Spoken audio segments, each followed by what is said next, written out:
Assalamualaikum warahmatullahi wabarakatuh. Kali ini podcast Lambe Dermayu akan memanggil salah satu narasumber yang memang rekam jejaknya tidak usah diragukan lagi. Dan beliau hari ini berada di pasangan nomor 2. Langsung saja kita panggil narasumber kita, Mas Suhendri. Halo Mas Abi. Siap Mas? Sehat? Terima kasih Mas sudah singgah di podcast kita. Ini tentang Lambe Dermayu Mas, seputar pilkada. Nah, kebetulan Mas Hendrik hari ini berada di pemenangan tim 02. Betul.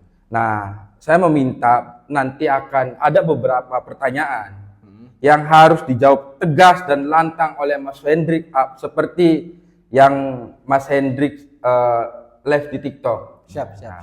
Nah ini terutama ini juga request Mas Hendrik dari follower kita untuk mendatangkan Mas Hendrik. Betul, siap. Karena Mas Hendrik juga berbicara lantang, ngobrolin persoalan pilkada. Nah langsung saja Mas, gini Mas, kemarin itu debat lah ya, debat publik pertama yang diadakan di Bandung. Betul. Cuman ada beberapa tanggapan daripada masyarakat. Ini ada yang pro dan kontra. Mengapa debat dilaksanakan di Bandung? Ini kan tentunya menjadi tanda tanya besar bagi masyarakat Indramayu. Nah itu mungkin nanti Mas jawabnya. Tapi ini yang jelas ada beberapa pertanyaan yang harus dijawab tegas dan lantang oleh Mas Hendrik. Yang pertama, gimana Mas? Alasan Mas Hendrik itu melabuhkan arah politiknya di pasangan Luki Saifuddin, padahal sebelumnya tidak ada riwayat di Luki maupun di Lukinya. Namun ada riwayat juga di Saifuddinnya. Itu juga pada saat di Golkar. Ini pertanyaannya Mas. Mangga dijawab. Pertama, Mas Febi, saya kalau dengan Luki tidak ada rekam jejak kita pernah jadi satu tim bareng ya. Di Pilkada 2020 saya nggak pernah terlibat dan saya malahan tidak mengenal beliau. Dengan Kang Udin saya kenal cukup lama. Pertama, semenjak saya masih jadi aktivis mahasiswa, lalu kemudian saya masuk di Golkar yang pertama kali di fase awal itu saya juga sudah mengenal sosoknya Saifuddin. Tetapi emang sepanjang perjalanan saya di Golkar, saya banyak ketidaksepahaman dengan Kang Udin. Nah, buktinya ketika kontestasi di Musda, pemilihan ketua Golkar, saya berlawanan pandang dengan sosoknya Kang Udin. Terus hal itu terjadi sampai pelaksanaan pileg. Ya. Karena kita dulu berlawanan pandang di Musda dan ternyata Kang Udin yang memenangkan kontestasi pemilihan ketua DPD Golkar Kabupaten Indramayu, sampai puncaknya saya dipanggil oleh Mahkamah Partai di Jakarta untuk membatalkan kepengurusan atau Musda yang dilaksanakan oleh Kang Udin beserta teman-temannya. Akhirnya putusan Mahkamah Partai Golkar ternyata tidak menerima ajuan yang dilakukan oleh kubu kita, bahkan mengesahkan kubu Musda yang dilakukan oleh kubu Kang Udin. Nah, itu sepenggal cerita saya berbeda pandangan dengan Kang Udin di Golkar. Lantas kemudian ketika Kang Udin sudah terpilih dan sudah dinyatakan sah secara definitif menjadi ketua Golkar Kabupaten Indramayu, maka mau tidak mau sebagai seorang aktivis partai politik saya harus taat dan patuh kan begitu.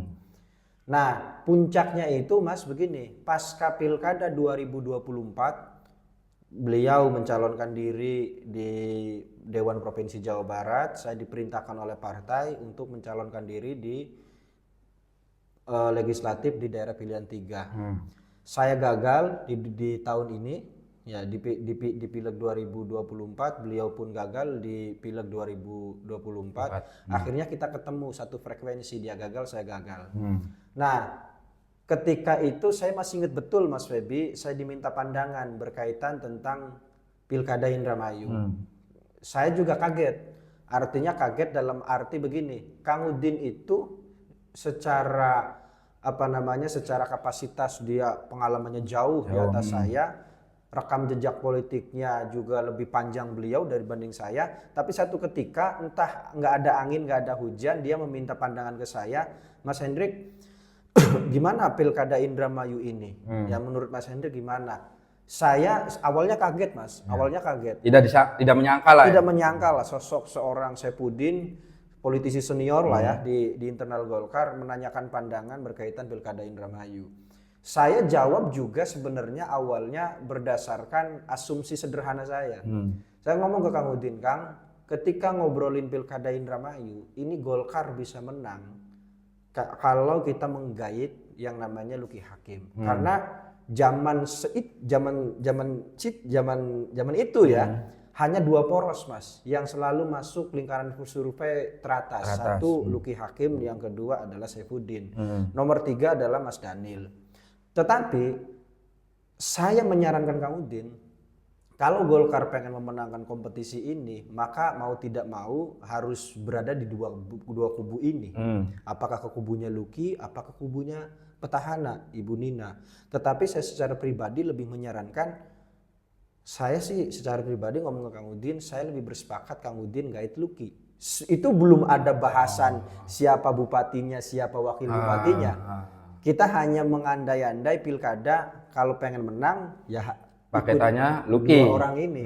Tetapi secara pribadi sekali lagi saya tekankan, lebih baik kita gait Luki Hakim.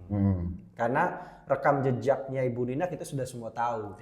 Tapi kalau Luki Hakim kita juga tahu hanya di 1/4 permainan dan itu pun banyak terdoliminya sebagai wakil. Nah akhirnya ya jadilah pasangan seperti ini. Walaupun saya juga tidak terlalu meyakini karena omongan saya itu lantas kemudian paket pasangan ini terbentuk, bukan. Tapi karena saya dimintai pandangan, makanya saya menyikapinya atau menyarankannya paket pasangannya Saipudin Luki atau Luki Saipudin. Yang penting masalah kendaraan zaman segitu ya, ketika masih belum putusan MK yang membatalkan parliament threshold itu, kalau bisa Golkar. Kalau tidak Golkar, yang penting pastikan pasangan ini berlayar. Jadi itu, Mas. Tadi kenapa kemudian hari ini saya melabuhkan pilihannya bukan yang dari Golkar? Karena saya harus bertanggung jawab dengan apa yang tadi saya sarankan. Karena Kang Udin bisanya dengan Luki atau Luki dengan Saipudin, salah satunya adalah saran dari saya. Sangat naif kalau kemudian saya menyarankan lantas kemudian saya meninggalkan. Jadi kalau kemudian hari ini Kang Udin dicap pengkhianat oleh Golkar, saya rasa lebih layak saya untuk dicap pengkhianat. Kenapa? Karena kemudian saya yang menyarankan beliau untuk gabung dengan Luki, apapun kendaraannya, apapun resikonya. Jadi, yang penting maju dengan Luki. Yang penting dengan Luki, karena kemungkinan pilkada ini dua paket pasang, prediksi saya di kemarin itu. Sehingga kenapa sampai hari ini saya memilih Saipudin, tidak memilih rekomendasi Golkar? Karena salah satu alasannya saya dulu yang menyarankan. Gitu, Mas. Baik, clear lah ya bagi Mas Hendrik. Jadi tidak ada lagi bahasa indikasi Hendrik ini sebagai penyusup bagi pasangan paslon 1. Kan itu ada. Saya juga perkuat ini, Mas. Saya juga perkuat. Sebelum paket pasangan ini tercipta, karena saya berkawan dekat dengan Mas Hilal. Saya sebelum paket pasangan ini terjadi atau tercipta, saya ketemu dengan Mas Hilal. Mas Hilal itu anggota Provinsi Jawa Barat. Saya ngomong, saya minta nasihat, saya minta petunjuk.